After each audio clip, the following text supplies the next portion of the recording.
4절 말씀. 네, 감사합니다. 함께 일어나셔서 하나님 말씀 읽습니다.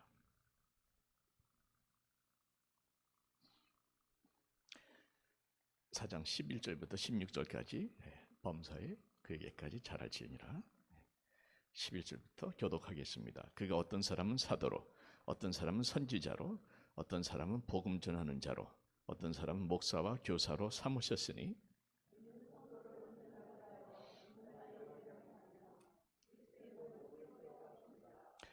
우리가 다 하나님의 아들을 믿는 것과 아는 일에 하나가 되어 온전한 사람을 이루어 그리스도의 장성한 분량이 충만한 데까지 이르리니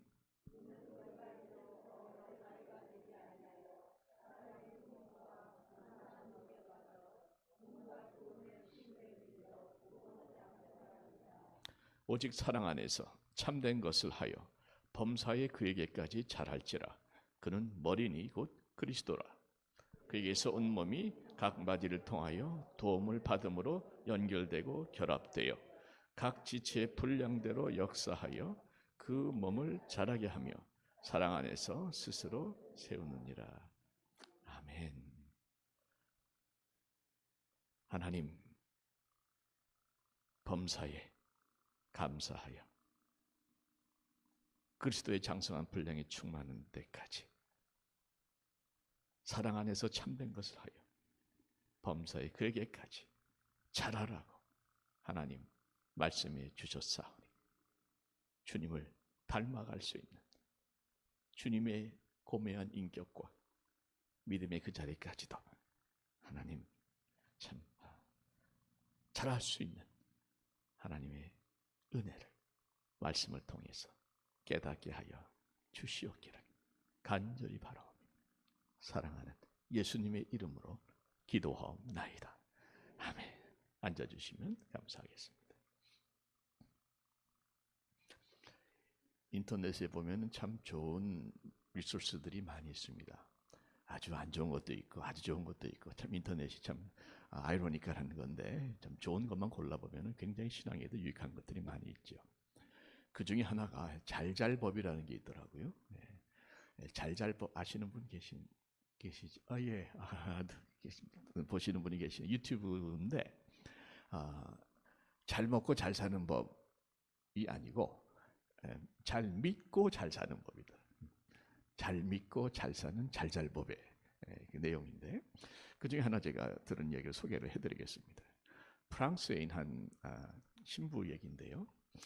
아베 피에르라는 신부님인데 하루는 그 신부님한테 급하게 사람이 찾아와가지고 신부님 지금 어떤 사람이 자살을 하려고 지금 막 심각한 상황에 있으니까 좀 와서 도와주십시오. 이 신부가 급하게 달려갔죠. 근데 그분이 신부님을 만나서 인생의 마지막 순간이니까 다 털어놓는 거예요. 내가 어려서 얼마나 참 아픈 힘든 슬픈 삶을 살았고 결혼 생활도 열심히 노력을 했지만 다 파산되고 깨지고 아내는 떠나가고 자식들은 다 뿔뿔이 흩어지고 먹고 사는 것도 이제 길이 막막하고 내가 살 이유가 없다. 나는 당연히 아무 의미가 없고 목적이 없는 삶을 마감하는 것이 지혜로운 것이다. 막 얘기를 하는 거예요. 신부님이 그 얘기를 쭉 들으면서 정말 공감을 하시는 거죠. 정말 힘들겠습니다. 정말 어려우셨겠습니다. 그런데 이제 한 가지만 말씀을 드리겠습니다. 어차피 돌아가실 건데, 어차피 죽으실 건데 죽기 전에 저 좀 도와주시고 죽으십시오. 그런 거예요. 예, 그랬더니 신부님이 하는 사역이 있습니다. 이 홈레스 사역은 집이 없는 사람들을 위해서 집을 마련해 주는 그런 사역을 하는데 엠마우스라는 사역이에요. 저를 좀 도와주십시오.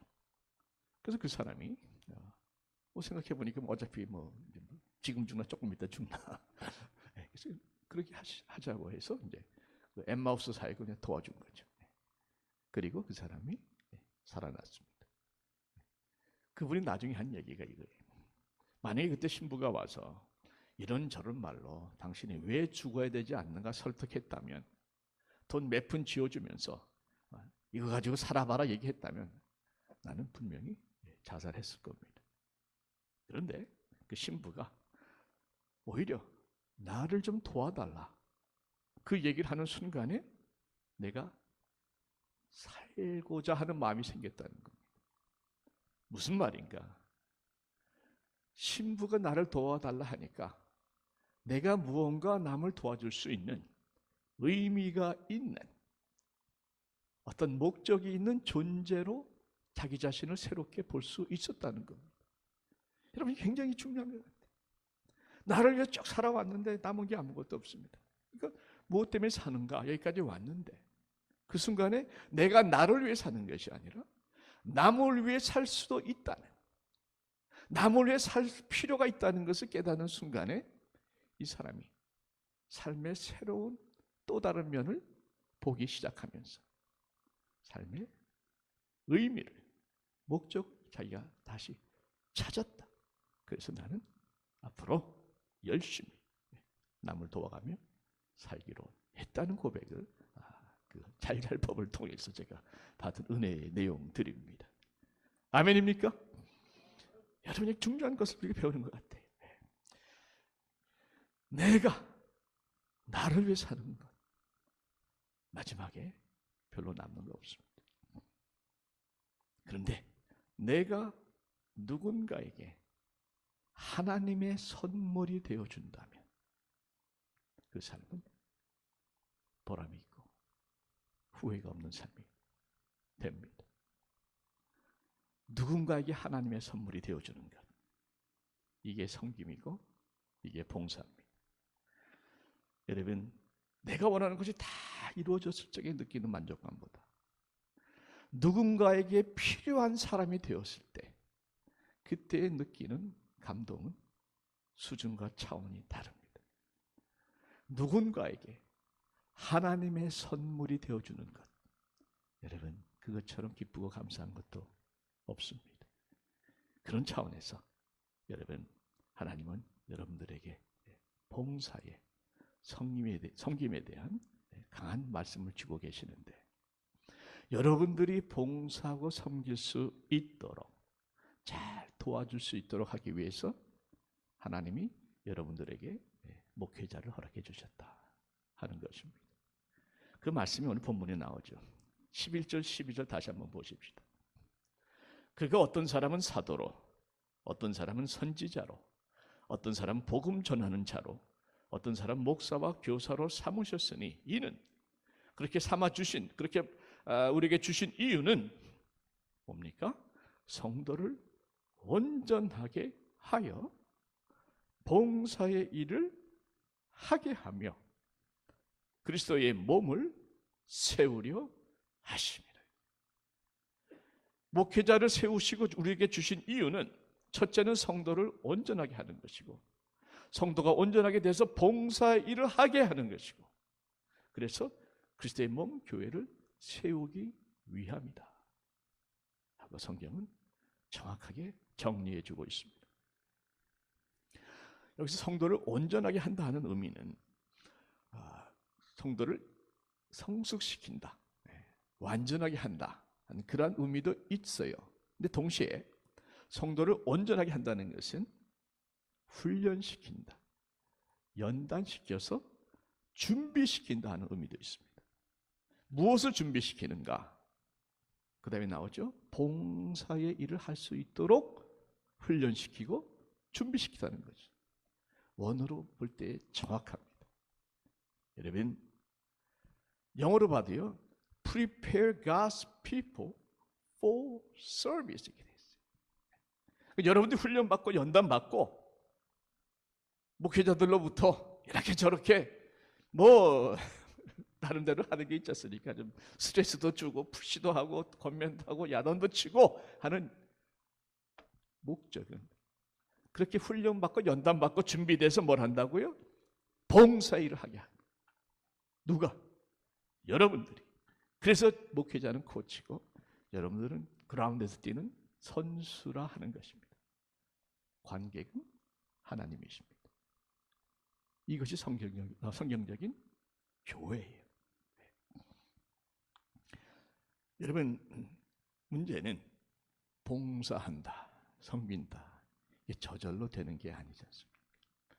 우리의 성품과 우리의 경험이 자꾸 우리의 섬김을 막는 거 사실입니다.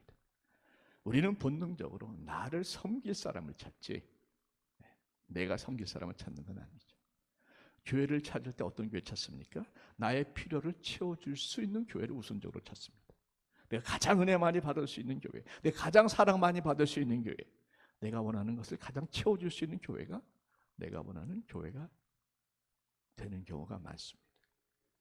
그런데 주님께서는 그렇게 말씀 안 하셨어요. 나를 섬길 사람을 찾는 것이 아니라 내가 섬길 사람을 찾으라고 말씀하십니다. 나의 필요를 채워줄 수 있는 교회를 찾는 것이 아니라 내가 그 교회의 필요를 채워줄 수 있는 교회를 찾으라고 주님은 말씀하고 계시는 것이에요. 섬김을 받기보다 섬기라고 하는 것이 주님의 마음입니다. 왜? 주님 자신이 섬김을 받으러 온 것이 아니라 섬기러 오신 분이시기 때문에 우리들도 그렇게 받지 말고 섬기라고 말씀하고 계시는 것이고 동시에 그렇게 섬기는 것이 누구를 얼마나 어떻게 섬기는가 하는 것이 주님의 심판의 기준이라고 성경은 증거하고 있습니다. 섬김에 대해서 제가 한 말씀 드릴게요. 여러분, 섬김은 축복입니다. 섬김은 결코 부담이 아니고 나를 올가매는 사슬이 아니고 섬김은 축복입니다. 왜 축복인가? 제가 성경적으로 세 가지를 정리해서 여러분들에게 전해드리겠습니다. 하나씩 여러분들이 확인해 주시기 바랍니다. 과연 김 목사가 제대로 성경 말씀을 전하는가? 어떻게 섬김이 축복인가? 내가 받는 게 축복이지 왜 주는 게 축복인가? 성경을 보게 되면 첫째는 우리의 섬김이 왜 축복인가? 하나님께서 우리를 창조하신 목적이 우리로 하여금 하나님의 역사를 이루기 위하심인데 그 하나님의 선한 일의 첫 번째가 바로 섬김입니다. 여러분, 에베소서 2장 10절에 보시면 우리는 그의 만드신 바라 그리스도 예수 안에서 무엇을 위하여? 선한 일을 위하여 지으심을 받은 자. 이 선한 일을 위해서 지으심을 받았는데 그 선한 일이 무엇인가? 하나님의 뜻이겠죠. 하나님의 뜻은 무엇인가? 하나님의 뜻, 하나님의 목적, 하나님의 모든 것들을 한마디로 종합하면 저는 두 단어로 생각합니다. 하나는 사랑이고 하나는 섬김입니다. 그 안에 다 포함됩니다. 그래서 선한 일은 사랑과 섬김. 사실 그것도 결국에는 하나가 될 수 있는 거죠. 사랑 없이 어떻게 섬깁니까? 섬기는 사람은 사람은 사랑하는 사람이니까 결국은 하나가 될 수 있는데 선한 일은 섬김이라는 것이죠. 그래서 우리가 섬긴다 하는 것은 우리는 하나님의 목적을 나를 만드신 하나님의 목적을 이루고 있는 것이고 내가 섬긴다 하는 것은 하나님의 뜻대로 정확하게 살고 있다는 것을 말하고 있는 것이죠. 하나님의 뜻 안에 있을 때에 저와 여러분들은 가장 행복한 줄 믿습니다. 하나님의 섭리와 목적과 계획과 플랜 가운데 한가운데에 정확하게 있을 때에 바로 그 자리가 최고의 복된 자리고 행복과 감사와 기쁨과 은혜가 넘치는 자리입니다. 하나님의 자리에서부터 떨어져 갈수록 우리는 어둡습니다. 하나님께로 가까이 올수록 우리는 밝은 거예요. 하나님의 뜻 한가운데 있는 것, 그것이 바로 섬김이에요.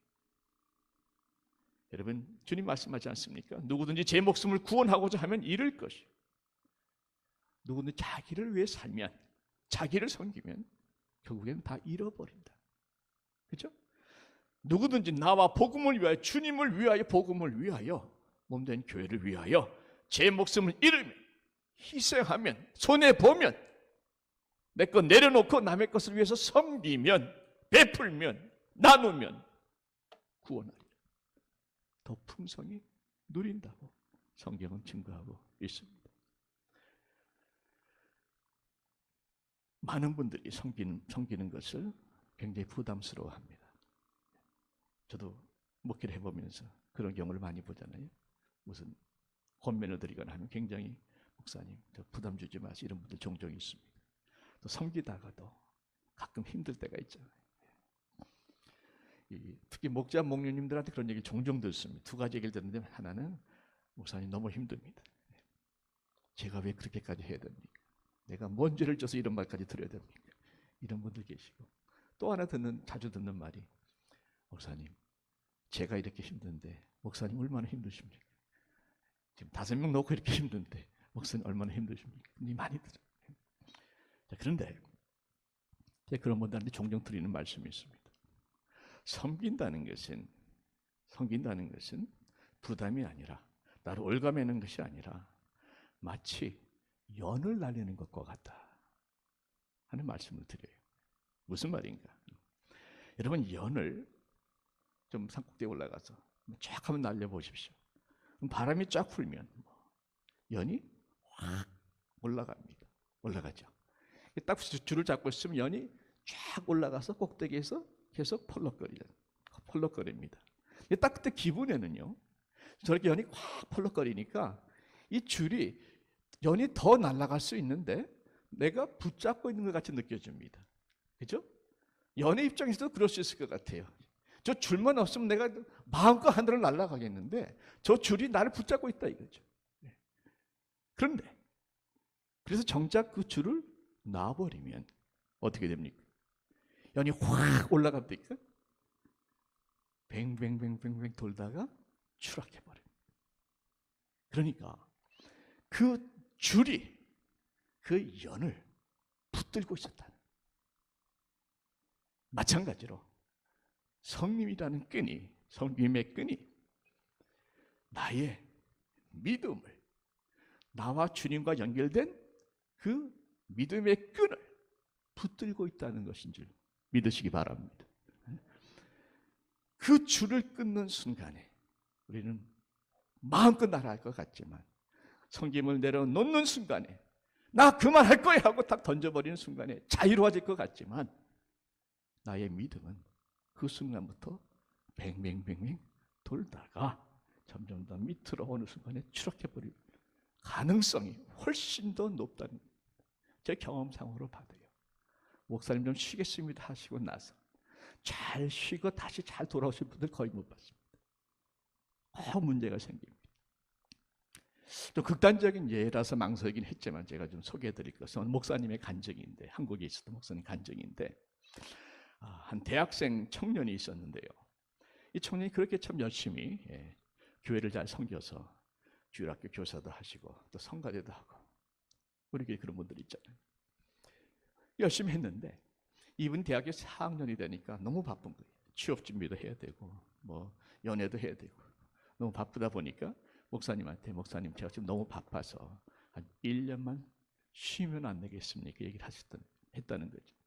그때 목사님이 또 마음이 또 저같이 부드러운 목사님이 그렇게 하라고 뭐 어떻겠어요? 그렇게 하라고.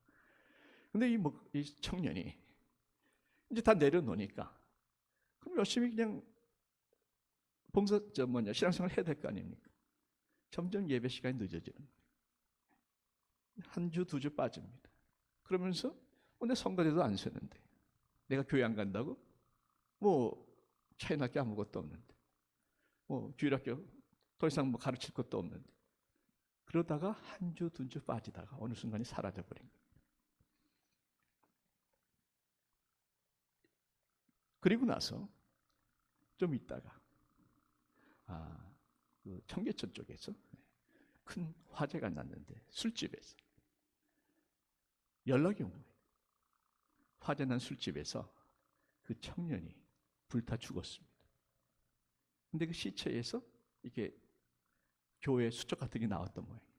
신원을 잘 못 찾으니까 교회 목사님한테 연락이 가서 이 목사님이 깜짝 놀라서 달려가 봤더니 그 청년의 그 아이디랑 시신이 형체를 알아볼 수 없는 시신이 있는 겁니다. 그때 목사님이 그 청년을 붙들고 톡톡하면서 내가 너를 죽였다. 내가 잘못해 너를 죽였다는 통곡을 하셨다는 거죠. 그때 내가 너를 붙잡았어야 됐는데 그때 너가 그 성김의 끈을 놓지 말고 붙잡아서 연처럼 계속해서 날아 올라가라고 얘기를 했어야 됐는데 성김의 끈을 놓는 순간에 그 청년은 결국 추락해버립니다. 너무 극단적입니까? 여러분, 비슷한 예는 얼마든지 있습니다. 저도 가끔 섬김이 좀 힘들 때가 있어요. 여러분도 힘들 거예요. 똑같은 목사님한테서 지금 몇 년째입니까? 23년 동안 똑같은 설교 듣는다는 게 여러분도 힘들 겁니다. 어떤 면에서. 피차 힘든 사이. 뭐 일주일에 5번 제가 설교하죠. 주일날은 같은 설교긴 하지만. 그런 것들이 매번 계속해서 하다 보니 이제 뭐 저도 가끔씩 꼭 뭐랄까 다 이제 주어드린 것 같은, 미천이 떨어진 것 같은 이런 기분 느낄 때가 있거든요. 설교 때는 굉장히 스트레스 많이 받는 건 사실입니다. 여러분, 저 새벽 예배에도요, 저 대충 준비 안 합니다. 새벽에 그 잠 못 자고 나오실 분들 생각하면은 제가 잠이 안 와가지고 대충 준비하면 새벽에 제가 잠이 깨요. 걱정이 돼, 마음이 찔려가지고. 그래서 거의 하루 종일 준비합니다. 여러분, 자꾸 설교 좀 길어져가지고 항상 제가 좀 조심하려고 하는데 이게 굉장히 부담이 되죠. 그런데 저는 확실히 알고 있어요. 그만큼 제가 이 섬김에 매여 있기 때문에 그만큼 말씀을 보게 되는 것이고, 그만큼 연구하게 되는 것이고, 그만큼 안타깝게 기도하게 되는 것이고, 단 한 번의 예배라도 성령의 역사가 충만히 임하도록 간절히 사모하게 되는 것이고, 성령이 임하려면 내가 먼저 충만해야 된다는 걸 알기 때문에 설교자가 먼저 준비되게 해달라고, 성령으로 만지게 해달라고 늘 내 마음을 관리할 수밖에 없는 것이고, 조금이라도 죄가 들어오면 회개할 수밖에 없는 것이고, 나를 늘 지켜야 되는 이유가, 딱 박자가 맞춰서 소리가 나네. 지켜야 되는 이유가 섬김의 끈이 나에게 부담도 되지만 나를 붙들어주고 있어서 이 자리까지 온 줄 믿습니다. 그래서 저는 감사한 거예요. 여러분도 동일합니다. 어느 분이 저한테 그러시더라고요. 목사님, 제가 목자한 지 20년입니다. 똑같은 마음 들었어요. 집사님, 제가 너무너무 집사님 마음 잘 압니다.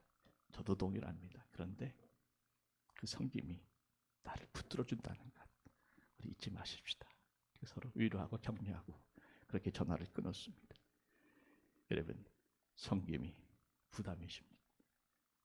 섬김은 나를 예수께로 끄집어 붙들어매는, 결코 끊으면 안 되는 강력한 은혜의 줄인 줄 믿습니다. 붙으십시오. 절대 놓지 마십시오. 두 번째 섬김이 왜 축복인가? 우리의 섬김은 반드시 돌아오게 돼 있어요.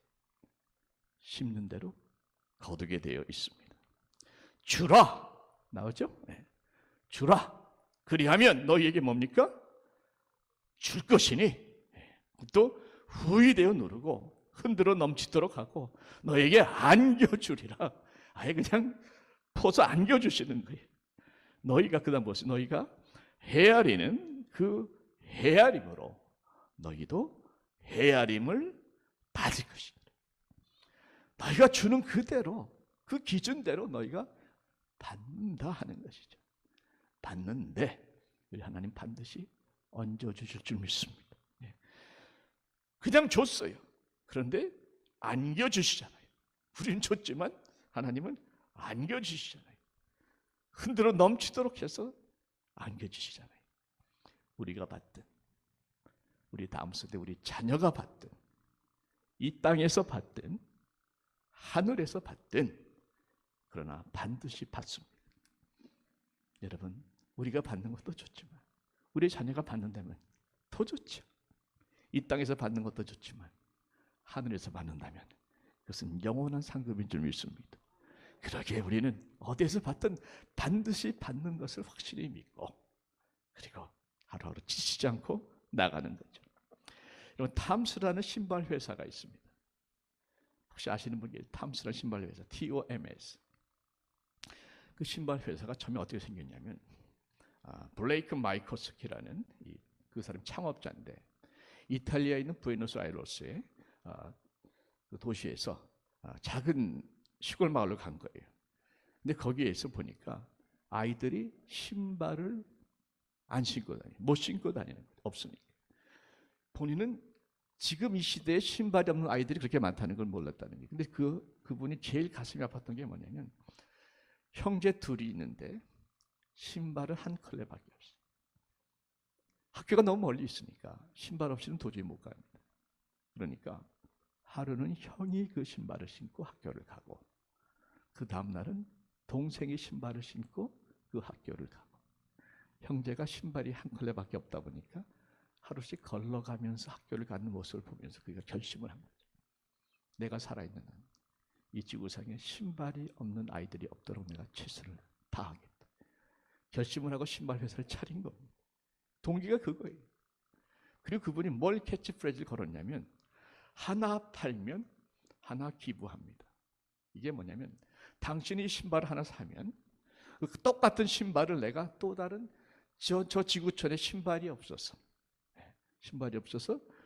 힘들어하는 아이들에게 하나를 회사에서 기부를 하겠습니다. 그러니 이 신발을 사주십시오. 이렇게 시작을 한 겁니다. 같이 주위 사람들이 다 말렸죠. 신발 한 컬레 가지고 두 개를 하면은 값이 쌀 수가 없잖아요. 신발 한 값에 팔고 두 개를 해버리면 남는 게 없잖아요. 다 반대했는데 이 슬로건이 하나 팔면 하나 기부, 이 슬로건이 먹혀 들어간 거예요. 의외로 많은 사람들이 신발을 사준 거예요. 본인도 뭔가 동참하고 싶은 그 마음이 있었던 거죠. 그래서 10년 만에 70개 나라에서 6천만 명의 아이들의 신발을 신긴 줄 믿으시기 바랍니다. 그 스피릿을 우리가 느끼지 않습니까? 그 회사가 점점 확장됐는데 요즘엔 좀 힘들어졌습니다. 좀 아이러니컬한 건데 왜 그러냐면 딴 회사들이 보니까 하나 팔면 하나 기부하는 게 막 사람들이 거기에 같이 동참하는 걸 보고 자기들도 다 그렇게 시작해버린 거예요. 그래서 어떤 회사는요 하나 팔면 두 개 기부 이렇게 나와가지고 이게 막 더 퍼져버린 겁니다. 어쨌든 이런 기부하는 이런 흐름이 확장돼가는 아름다운 역사를 저희가 보는 것이죠. 여러분 섬긴다는 게 그 안에 참 신비스러운 무언가가 있는 것 같아요. 논리와 이론상과 계산상은 전혀 맞지 않는데 그 안에 무언가 우리를 행복하게 하는 참 신비스러운 무언가가 있어요.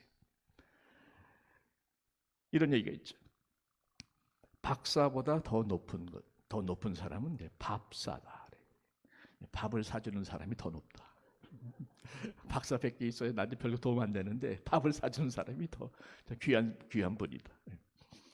근데 밥사보다 더 좋은 사람은, 밥사보다 더 우리가 존경하는 사람은 감사하는 사람. 늘 감사하는 사람 보면 내가 그 옆에 있고 싶고 그 사람과 함께 있고 싶고 배우고 싶고. 그런데 감사하는 사람보다 더 좋은 사람은 봉사하는 사람입니다. 섬길 줄 아는 사람입니다. 정말 그 옆에 있으면 같이 기뻐지고 같이 보람을 느끼는, 같이 행복해지는 참 그 섬김의 신비한 은혜가 있는 것이죠. 여러분 고린도전서 15장 58절에 보면 사랑하는 형제들아 견고하며 흔들리지 말며 항상 주의 일에 힘쓰는 자들이 되라. 열심히 섬기라는 것이죠. 그리고 말씀하기를 너희 수고가 주 안에서 헛되지 않은 줄을 알미니라 말씀하셨는데 여기서 헛되지 않는다는 것은 너희 수고가 영원하다는 의미가 있습니다. 영원한 수고를. 여러분이나 저나 게으른 사람은 별로 없습니다. 열심히도 살지 않습니까? 열심히 벌고 열심히 일하고 열심히 운동하고 열심히 참 섬기고 하는데 여러분 그 많은 열심 중에서 결국 남는 것은 섬김이라는 거예요. 섬김은 영원한 것입니다. 주님께서 기억하십니다. 주님께서 반드시 돌려주십니다. 자, 섬김이 왜 축복입니까? 나를 창조한 하나님의 목적을 이루는 가장 보람 있는 것이기 때문에 축복이고, 섬김이 왜 축복입니까? 반드시 나에게 돌려받는 가장 현명한 투자이기 때문에 축복이고, 섬김이 왜 축복이 마지막으로 오늘 설교 제목과 연결이 되는데 섬김은 나로 하여금 예수를 닮게 만들어요. 그리스도를 닮게 만들어요. 우리가 섬길수록 우리 주님을 닮아갑니다. 왜냐? 여러분 보세요. 우리가 섬길 때에 성경에 보면은 주님께서 말씀하시기를 마태복음 25장에 일단 성경 말씀을 보십시다. 너희가 노란 글자만 읽읍시다. 시작. 너희가 여기 내 형제 중에 지극히 작은 자 하나에게 한 것이 곧 내게 한 것입니다. 나는 작은 사람 한 사람 섬겼는데 그것이 바로 주님 섬긴 것이라고 말씀하잖아요. 25절에 보면 45절에 보면은 지극히 작은 자 하나에게 하지 아니한 것이 내게 하지 아니한 것이라. 그러니까 사람을 섬기는 것이, 특별히 지극히 작은 사람, 가장 도움이 필요한 사람 한 사람을 섬기는 것이 곧 주님을 섬기는 것이라. 내가 섬기는 것은 주님을 섬기는. 자, 그런데 그 섬기는 주님은 어떤 분이냐? 내가 섬기는 그 주님은 섬김을 받으려 함이 아니라 섬기려 하고 자기 목숨을 많은 사람의 대속물로 주려고 오신 분이에요. 섬기러 오신 분이라는 거죠. 섬기기 위해서 자기 목숨까지 내어주신 분입니다. 그러니까 나는 사람을 섬기면서 알게 모르게 주님을 섬기는데, 내가 섬기는 주님은 어떤 분인가? 주님 자신이 섬기러 오신 분이라는 거죠. 그러니까 섬기시는 주님을 섬기다 보면 자연히 주님을 닮아간다는 거죠. 내가 주님을 섬겨요. 근데 그 주님이 섬기는 분이에요. 그러니까 섬기는 주님을 섬기니까 자연히 섬기면 주님을 닮아간다는 거예요. 논리가 이해가 되시죠? 그래서 섬기시는 주님을 섬기다 보면 우리도 어느새 주님을 닮아가는. 리고레 목사님 말씀하시기를 섬김이 없는 말씀 공부는 영적인 침체로 이어진다. 사실 우리가 그런 게 있습니다. 말씀을 많이 듣고 공부하고 배우고 훈련받는다 할지라도 그로 인해서 우리가 그 훈련과 배움의 목적인 섬김, 사역, 이것을 하지 않는다면 무슨 의미가 있냐 말이에요. 우리 잔뜩 배우기만 해놓고 우리가 섬기지 않고 헌신하지 않고 말씀대로 순종과 희생하지 않는다면 그 성경 공부는 오히려 나를 영적인 침체로 이어간다고 리고레 목사님이 하신 말씀. 두 가지로 생각합니다. 하나는 교만으로 갈 수 있고, 알긴 아는데 안 하는 분들은 교만으로 가기가 굉장히 쉬워요. 왜? 너무 쉽게 생각해요. 또 하나는 침체로 빠질 수가 있다는 것이죠. 네. 여러분, 말씀을 정리합니다.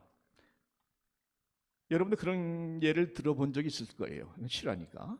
또 실제 그런 일들이 종종 일어납니다. 미국에 대학교 입학 시험을 할 적에 제가 들은 이야기인데 정말 공부를 잘했어요. 중학교, 고등학교 6년 동안에 정말 최고 성적으로 SAT도 탑스코어, 명문 대학교에 성적으로 수석을 한 학생입니다. 성적상으로는 수석을 했는데 이 학생이 면접에서 떨어집니다.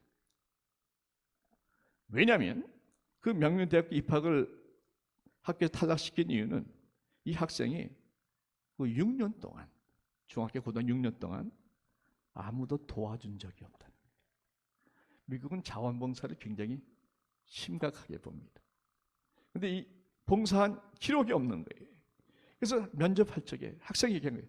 저는 공부하느라고 정말 시간이 없었습니다. 여유가 없었습니다. 그렇게 사정했는데 그 면접한 교수가 뭐라 얘기하는 거야? 우리 학교는 자네 같은 사람은 필요 없습니다. 그 이유가 뭐냐? 공부만 해서 뭐 할 거냐는 거예요. 필요한 사람을 위해서, 이웃을 위해서, 도움이 필요한 사람을 위해서, 강도 만난 사람을 위해서 도움이 되지 못할 공부는 해봤자 소용이 없다. 그렇게 공부만 해서 자기만 아는 사람들이 나중에 졸업하면 자기만 아는 회사, 자기만 아는 직장, 자기만 아는 그런 단체를 만들기 때문에 결국에는 사회는 무익하게밖에 안 된다. 그래서 우리는 당신 같은 사람은 안 받겠다. 단호하게 탈락시켰습니다. 뭔가 생각하게 만든 말씀 아니니? 그럼 이거 우리 기억하십시오. 너무 바빠서, 내가 먹고 살기에 내 거 챙기기 너무 바빠서 정신을 달려갔지만 마지막 하나님께서 심판하실 적에 하나님으로부터 무슨 책망을 들을지 우리는 아무도 알지 못합니다. 어떤 지인이 카톡으로 문자를 보내주셨는데 참 제가 마음이 와닿아서 소개해드리고 마치겠습니다. 이런 내용이에요. 한 젊고 유능한 청년이 아주 출세를 빨리 했어요. 그래서 고급 승용차를 타고 뭐 벤츠 정도 되는 차겠죠. 길을 가는데 갑자기 돌멩이가 날아. 그래가지고 그냥 그 차의 문짝을 딱 때려버리고 이 청년이 화가 나가지고 박차고 나가서 보니까 한 꼬마가 그 고급 승용차에다가 돌을 던져. 그래서 이 청년이 그 아이 멱살을 잡고 뭐 걔가 뭐 돈이 있겠어. 부모한테 가자. 나 보상 받아야 되겠다. 너무 화가 나니까. 막 그랬더니 이 아이가 그냥 눈물을 그냥 흘리면서 잘못했다고.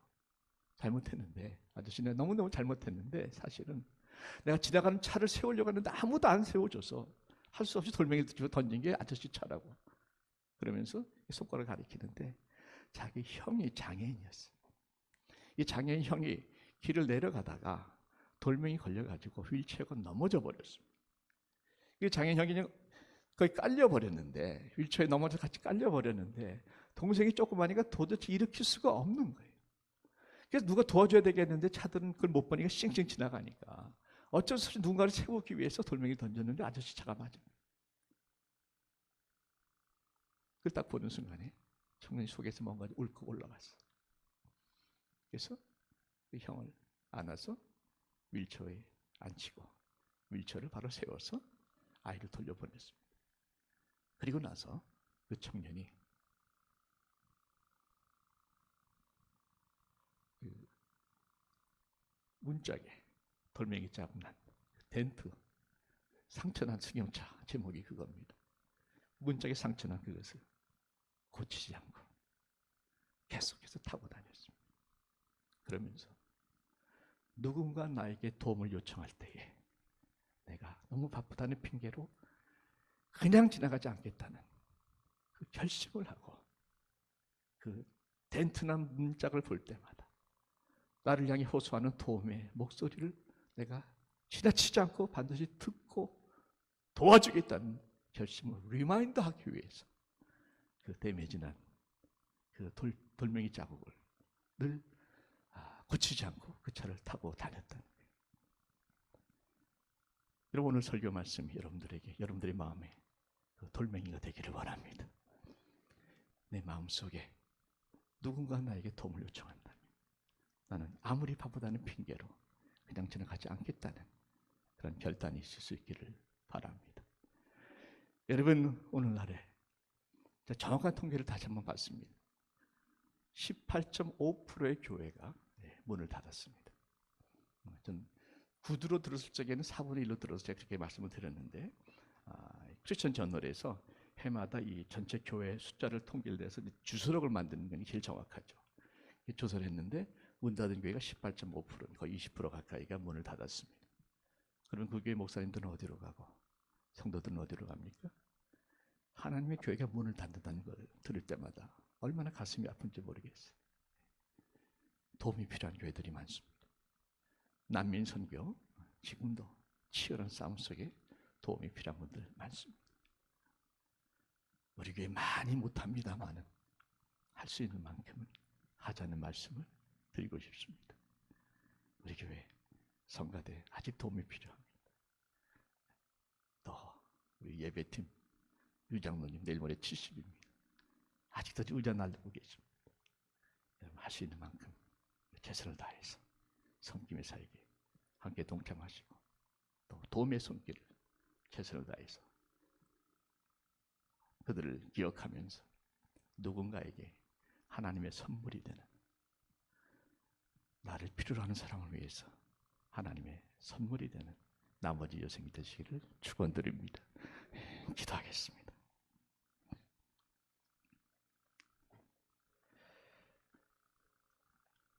아버지 하나님, 섬김은 하나님의 뜻을 이루는 축복이요. 섬김은 반드시 나에게 돌아오는 축복이요.